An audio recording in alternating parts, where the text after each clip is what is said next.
I often joke that Hideo Kojima is the best film director who accidentally ended up making video games. As previously noted on this show, Kojima lives and breathes cinema, and his games are notorious for having visually driven narratives that often put story ahead of gameplay, which, depending on who you ask, is either a blessing or a curse. Kojima is also one of the few people in the gaming industry that can be unquestionably defined as an auteur. From his presence in the marketing of all of his works to the privilege of Final Cut he enjoys in every aspect of his creative endeavors. Today we'll be examining how Kojima's great eye for visual storytelling saves the incomplete narrative of Metal Gear Solid 5, turning what could have been a disaster into a memorable send-off for the Metal Gear series. With Metal Gear Solid 5, Hideo Kojima had refined the gameplay of the Metal Gear franchise into what is unquestionably its most enjoyable and replayable formula. This game is fun, designed incredibly well, and has such a ridiculous amount of variety built in that replaying it never seems like it would be a chore, so long as you're not coming to the table for the narrative, which is a dilapidated Rex in comparison to the sleek Ray that is the game's design. Hobbled by the fallout between Konami and Kojima, Metal Gear Solid 5 features a noticeably unfinished story, front-loaded with international intrigue, a dynamic cast, and Kojima's typical stock of bonkers conspiracy theories as plot points. It sputters out quickly, leaving you with a rushed ending and so many loose ends that the internet has lost their minds trying to figure out what was cut from this game.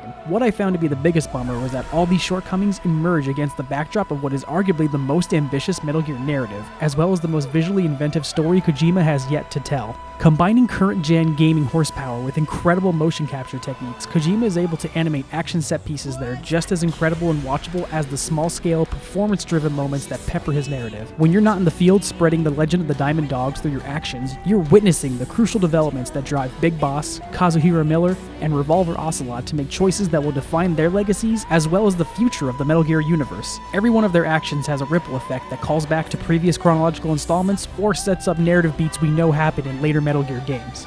Kojima paints this plot using a visual aesthetic that's never been seen in previous Metal Gear games. Almost every cutscene in Metal Gear Solid 5 is framed in a one-take shooting style with no cuts between moments, dialogue, or action. Everything plays out through a floating, mobile camera that hovers over, through, and across the field of action, finding and settling on key compositions in a fluid manner. It's a distinct creative decision that calls to mind recent films such as 2014's Birdman, which aimed to encapsulate the drama of a character's life through naturalistic, unbroken takes. But beyond this pursuit of verisimilitude, there's a thematic choice present in this manner of visual presentation which ties into the mystery hidden under the surface of the game's narrative. This floating perspective often acts less like a traditional camera and more like the point of view of an unacknowledged, secondary character, from the way the framing pivots between points in a conversation. Mitch, here's the dog you brought back. Bit of a troublemaker. Not sure about the breed, though. To the way it snaps towards the source of action,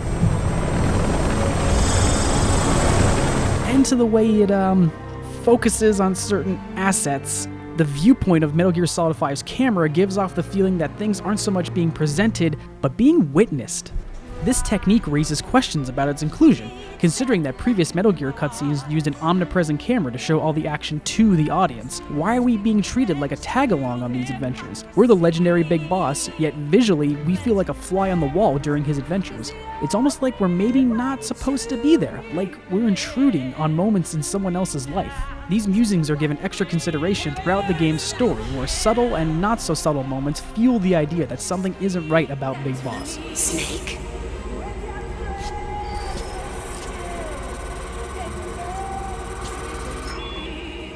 It's not you.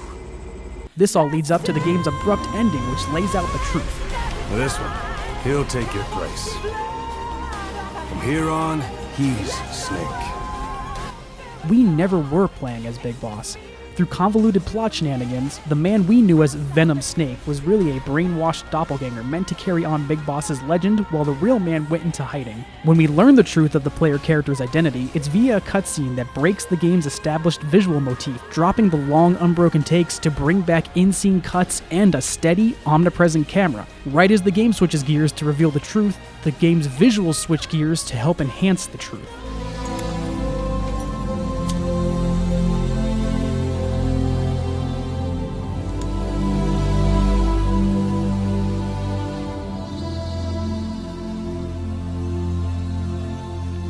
We'll meet again.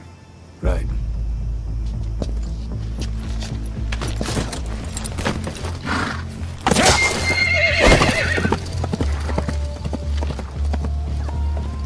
Kojima reveals in one moment that the visual perspective of the game's cutscenes functioned as a means to deliver multiple layers of narrative information, prepping us for the story's ultimate twist without giving it away. The perspective of Big Boss is stable, defined, and focused, the mark of a man honed into the perfect soldier, whereas the perspective of Venom Snake is shaky, loose, and fluid, like someone struggling to fit into a mold that isn't their own. It speaks to Kojima's love and respect for cinema that his cutscenes are designed so efficiently and with such impressive skill. Metal Gear Solid 5's ending, as surprising as it is on the page and on the screen, is ultimately a rushed affair. Konami pulled Metal Gear Solid 5 out of Kojima's hands before he could finish the game, and as a result, it doesn't feel complete. This series of events brings to mind one of the film industry's greatest auteurs, Orson Welles, and his film The Magnificent Ambersons, a film that was taken from Welles before he could complete it and sent out to the public in a state that just didn't feel whole. Kojima, like Welles, enjoyed an untouchable status, until they both irked their bosses and lost their most ambitious projects to unsympathetic hands. As we may never see the intended cut of The Magnificent Ambersons, we will probably never see Kojima's intended version of Metal Gear Solid 5. Despite this, it's still worth noting the brilliant final product we got in terms of visual storytelling. Some in the film industry say games will never be on the storytelling level of cinema, but Hideo Kojima consistently proves that, in the right hands, video games can deliver solid narratives. Hey everybody, Tom Peeler here, thanking you for watching another episode of Mise-En-Game. If you like today's show, please be sure to like and share it with any cutscene lovers you may know. And if you have any suggestions for future episodes, please submit them in the comments below. And remember, just because you can skip a cutscene doesn't mean that you should.